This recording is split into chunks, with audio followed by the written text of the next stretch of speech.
Hi set එක පිළිගන්න ඕනේ. ඉතින් තවත් අලුත් වීඩියෝ එකකට. ඉතින් අද අරන් ආවේ ටෝකියෝ රිවෙන්ජර්ස් එකේ තවත් පාර්ට් එකක්. ඉතින් මේකේ මට කියන්න දෙයක් තියෙනවා. මම මේකේ ටෝකියෝ මංජිගන් එකට කතා කරන්නේ තෝමන් කියලා. ඉතින් මම මේක කිව්වේ ඕගොල්ලෝ කන්ෆියුෂන් එකක් නෑ කියලා හිතලා. තව මේකේ ෆයිට් සීන් දාන්න අපි WhatsApp channel එකක් හදලා තිනවා. ඒක description එකේ ඇති. දැම්ම ගිහිල්ලා join වෙන්න. එහෙනම් අපි යමු වීඩියෝ එකට. ඉතින් ළමයි කට්ටියක් ට්‍රේන් එකට වෙලා හොඳටම hina වෙවි ඉන්නවා. මේක ට්‍රේන් එක යන මිනිසුන්ට ගොඩක් කරදරයි. hina එතනට ගිහිල්ලා කියනවා පොඩ්ඩක් මේ ආච්චිට ඉඳ ගන්න ඉඩ දෙන්න කියලා. ඊපස්සේ ළමයි අයින් වෙලා ඒ ආච්චිට ඉඳ ගන්න ඉඩ දෙනවා. ඊළඟ සීන් එකේදී හිනානෝ ටකමිචිගෙන් ටකමිචි ඔයාගේ ෆයිනල් එක්සෑම් එක කොහොමද ගියේ කියලා. ටකමිචි කියනවා ඒක ගැන මං හිතලා නැහැ අවුරුදු ගානකින් කියලා. අපි දැන්නේ ඒක ලියලා ආවේ කියලා හිනා කියනවා.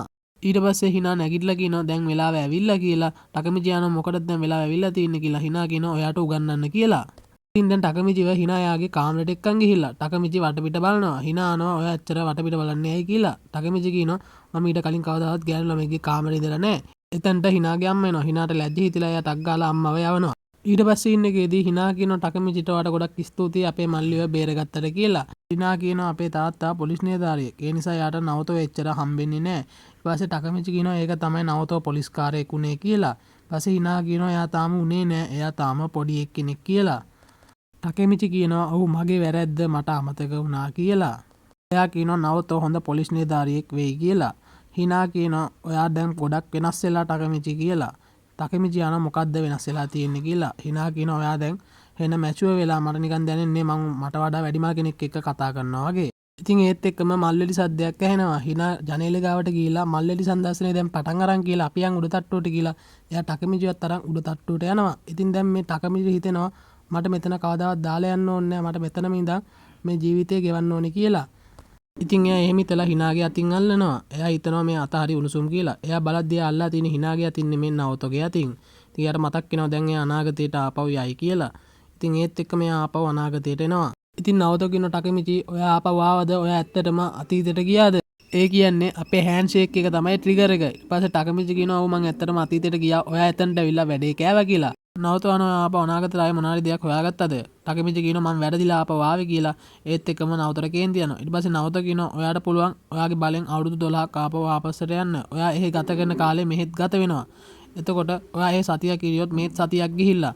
ඔයා අතීතයට ගියාම ඔයාගේ බොඩි එක මෙහෙ කලන්තේ දාලා වගේ තියෙනවා. ඒ නිසා ඔයා මතක තියාගන්න ඔයා අතීතයට යන වෙලාවට ඔයා මගේ කාමරේ ඉන්න. ඉතින් නවතෝ මේ ඔක්කොම ටකමිචිට පැහැදිලි කරලා දෙනවා. ඊට පස්සේ ටකමිචි කියනවා මට සනමංජිරව හම්බුණා. එයා එච්චර නරක කෙනෙක් නෙමෙයි කියලා. නවතෝ කියනවා අයියෝ ආව මැරුවේ නැත්තේ. මගේ අක්කා මරපු කට්ටිය කොහොමද නරක නැති වෙන්නේ? ඒගොල්ලෝ තමයි මේ ජපානයේ සිද්ධ වෙන හැම වැරද්දකටම වග කියන්න ඕනේ.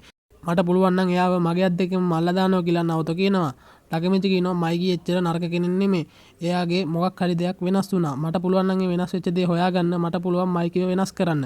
ටකමිචි කියනවා මට මයිකිව මුණ ගස්සන්න. එයා වෙනස් වුණේ ඇයි කියලා මම දැනගත්තොත් එimhe මට ඒක අතීතයට ගිහිල්ලා හදන්න ලේසි වෙයි කියලා. ඉතින් නවතෝ වැඩේට බහිනවා.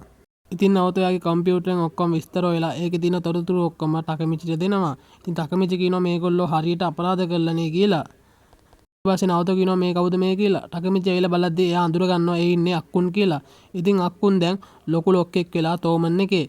ඊට පස්සේ නවතෝ කියනවා ඒ අක්කුන් කියන එක්කෙනා අවුරුදු 16 දී කියෝමසා කියන එක්කෙනාට පිහියෙන් ඇනලා හිරේ ගියා. ඒ වුණාට එයා එන්නේ නැහැ. ඒ කියන්නේ අනාගතේ වෙනස් වෙලා. ඉතින් එයා පිහියෙන් ඇන්නේ නැතිඳ එයා තෝමන් එකේ දැන් ලොකු ලොක්කෙක් වෙලා. එයා කියනවා ඔයාලා අක්කුන් හොයාගන්න පුළුවන් නම් ඔයාට මයිකිවත් ලේසියෙන්ම හොයාගන්න පුළුවන් වෙයි කියලා. ඉතින් දැන් දෙන්නම ටකමිචිගේ ඇපාර්ට්මන්ට් එකට ගිහිල්ලා ටකමිචි යාගේ නෝට්බුක් එක තමයි හොයන්නේ. ඉතින් ඒකේ අක්කුන්ගේ නම්බර එක තියෙනවා කියලා එයා කියනවා. ඉතින් දැන් එයා නෝට්බුක් එක හොයාගෙන මේ තියෙන්නේ අක්කුන්ගේ නම්බර එක කියලා කියනවා. ඉතින් දැන් එයා ඒකට කෝල් එකක් ගන්නවා. ඉතින් එයාට මතක් වෙනවා එයා කියෝමසාව පරාද කරපු දවසේ අක්කුන් එක්ක කතා කරපු දෙයක්.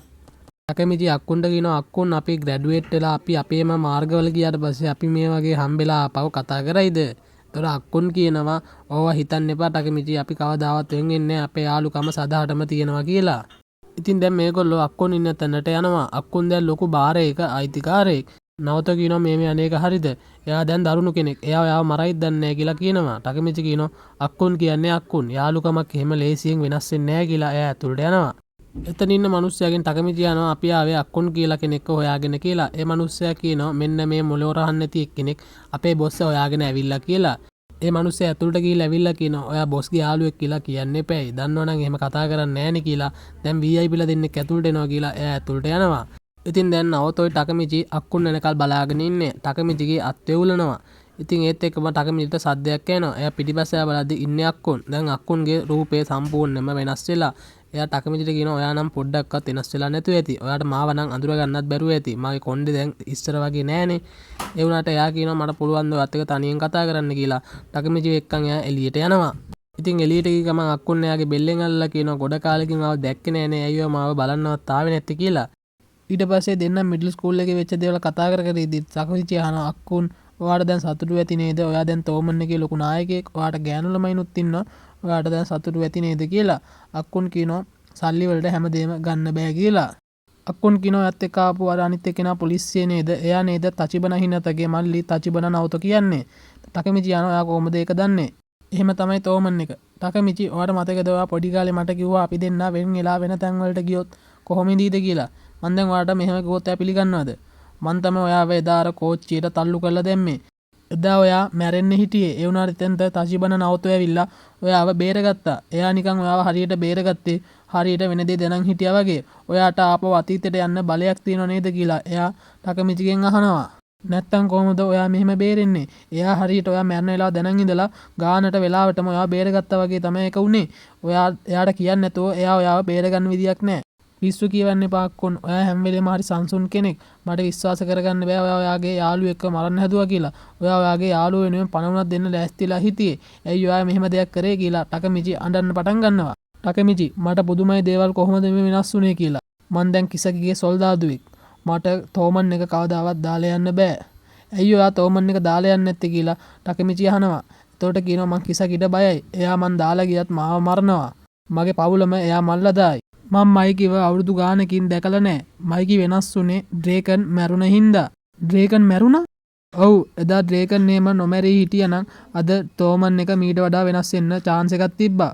අක්කුන් දැන් ඔයා ඔතනින් බිමට බහින්න. ටකමිචි දැන් ඔයාගේ අතේ තමයි හැමදේම තියෙන්නේ. මං දන්නවා ඔයා අපි ඔක්කොම බේරනවා කියලා. ඔයා තමයි අපේ ක්‍රයි බේබි හීරෝ කියලා. අක්කුන් එතනින් බිමට පැනලා එයාගේ ජීවිතය අවසන් කරනවා. ඉතින් ටකමිචි එතන අයිනට ගිහිල්ලා අක්කුන්ගේ මැරුණු බොඩිය දිහා බලනවා. අක්කුන් ඇත්තටම මැරිලා. ඉතින් එයා එතන දුක වැඩි වෙලා කෑ ගහනවා. ඉතින් මේ ඔක්කොම එක මිනිස්සෙක් අඳුරේ ඉඳන් බලාගෙන ඉන්නවා කියලා අපිට පේනවා. දැන් එතනට පොලිසියෙන් ඇවිත් නවත කියනවා ටකමිචිට ඔයාට දැන් පොලිසියට කට උත්තරයක් දෙන්න වෙයි ටකමිචි කියලා. ටකමිචි කියනවා නවතෝ මම මගේ ඇස් දෙකෙන්ම මගේ යාළුවා මැරෙන විදිය දැක්කා. මට එයාව බේරගන්න බැරි වුණා. මං අතීතයට ගිහිල්ලා හැමදේම හරි ගස්සනවා කියලා ටකමිචි නවතොට කියනවා. ඊළඟ සීන් එකේදී අපිට පේනවා ටකමිචිව රස්සාවෙන් අස් කරනවා කියලා. ඒ මිනිස්සයා කියනවා ඔයා සති දෙකක්ම රස්සාවට ආවේ නැහැ. ඉතින් ඔයාව අපි අස් කරලා දානවා කියලා. එතනින් කට් කරලා අපිට ආපහු නවතගේ අපාර්ට්මන්ට් එක පෙන්නනවා. නවතෝ මං ඔයාට කිව්වා වගේම හිනාටත් ගිහිල්ලා කිව්වොත් එimhe මං අනාගතෙන් ආවේ මේ දවසේ ඔයා මැරෙනවා කියලා. මේ වැඩේ හරියන එකක් නැද්ද? ඔයාට ඕනේ ලේසි මාර්ගය යන්නද ටකමිචි? ඒ වැඩේ නම් කොහොමත්ම කරන්න බෑ. අපේ අක්කා ඔයාට පිස්සු කියලා හිතයි. ඔයාට ඕනේ ඔයාගේ ගර්ල්ෆ්‍රෙන්ඩ් ඔයාව පිස්සු කියලා හිතනවටද? දැන් ඉතින් අක්කුණුත් මැල්ලා. දැන් ඉතින් අපිට සනමංජිරව හම්බෙන්න විදියක් නැහැ. දැන් ඉතින් මේක වෙනස් කරන්න ඔයාට ආපහු අතීතයට යන්න වෙනවා. ඩ්‍රේකන් නොමැරි හිටියනම් මේ දේ මෙහෙම වෙන්නේ නැහැ. එයාගේ මරණයට හේතු වෙලා තියෙන්නේ තෝමන් එක ඇතුළෙම සිද්ධ වෙච්ච දෙයක්. එයා ඒකේ ඉන්න සනමංජිරොත් එක්ක තරහ වෙලා.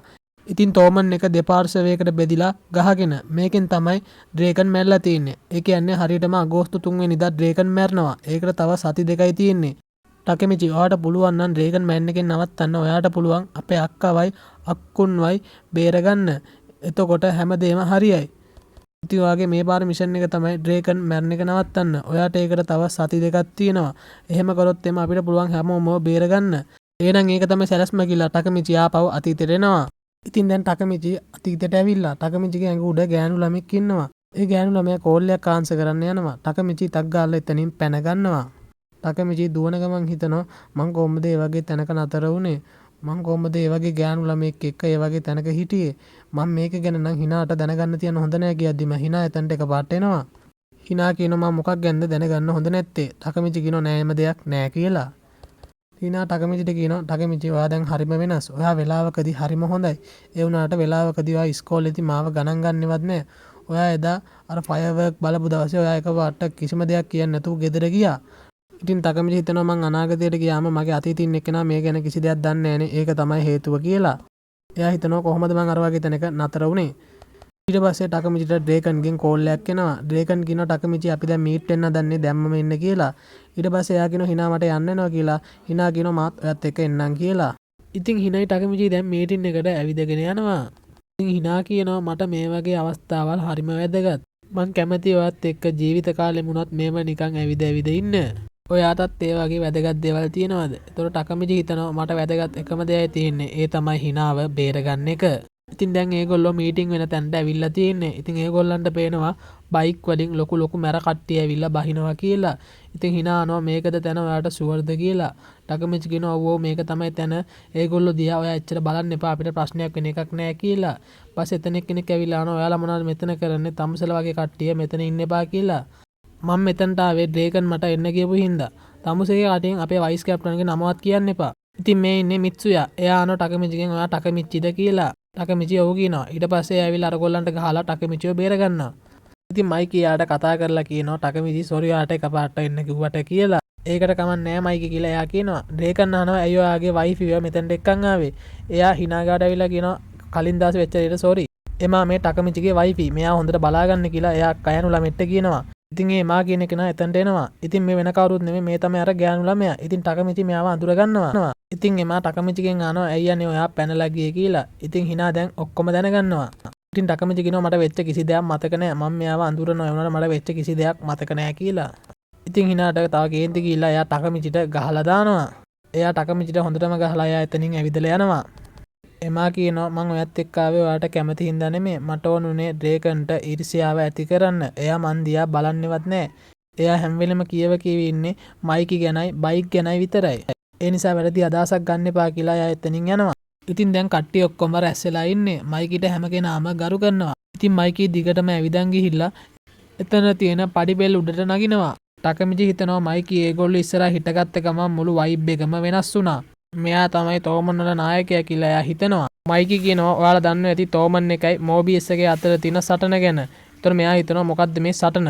ඉතින් ඒත් එක්කම ටකමිචිට කවුරු හරි පයින් ගහනවා. ඉතින් ඒ පයින් ගාලා තියෙන්නේ පෙහෙයාන් කියන එක්කෙනා. ඉතින් එයා කියනවා ඔයා නේද හනගමි කියන්නේ. ඔයා නේද කියෝමසව පරාද කරේ. ඒතර මිත්සුයා කියනවා යාට පාඩුවේ ඉන්න දෙන්න කියලා. ඒත් ඒගොල්ලෝ ටිකක් කේන්ති ගිහිල්ලා වගේ තමයි ඉන්නවා කියලා පේන්නේ. ඊට පස්සේ ඩ්‍රේකන් ඕක නවත්තන්න කිව්වම ඒගොල්ලෝ සොරි කියලා එතනින් යනවා. එයා ටකමිචිට කියනවා ඔගේ එච්චර හිතන්න යන්න එපා කියලා. ටකමිචි කියනවා ඒගොල්ලෝ ඇයි එමෙ හැසිරෙන්නේ? එතකොට මිත්සුයා කියනවා අපි මෝබියස් ගෑන්ගේ අතර සටන ඇති උනේ ඒගොල්ලෝ හින්දා. ඒ පහ කියන එක්කෙනාගේ යාළුවට ඒ මෝබියස් ගෑන් එකේ කට්ටිය හොඳටම ගහලා තියෙනවා. ඊට පස්සේ එයාගේ ඇස් දෙක ඉස්සරහාම එයාගේ ගර්ල්ෆ්‍රෙන්ඩ්ට අතවර කරලා එයාගේ පවුලේ කට්ටියටත් ගහලා තියෙනවා. මයිකි පහගෙන් අහනවා අපි මොකද කරන්නේ අපි සටන් කරනවද? එතකොට එයා කියනවා ඒගොල්ලෝ අපිට වඩා ජෙනරේෂන් දෙකක් වැඩි. ඒ වගේම ඒගොල්ලන්ගේ ශක්තියත් වැඩි. මං ඔයාගෙන් ඇහුවේ අපි සටන් කරනවද නැද්ද කියලා.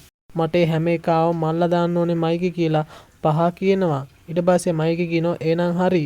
මෙතන කවුරු හරි ඉන්නවද පහගේ යාළුවට ගැහුවා කියලා බය වෙන? කවුරු හරි ඉන්නවද මේ ගෑන් එකට බය කට්ටිය?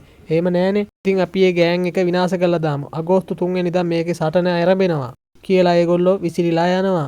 ඉතින් ටකමිචිට මතක් වෙනවා නවත කියපු දේ. ඩ්‍රේකන් මැරුණේ අගෝස්තු 3 වෙනිදා මයිකිගේ පාර්ශවයයි ඩ්‍රේකන්ගේ පාර්ශවයයි අතර සටනක් වෙලා.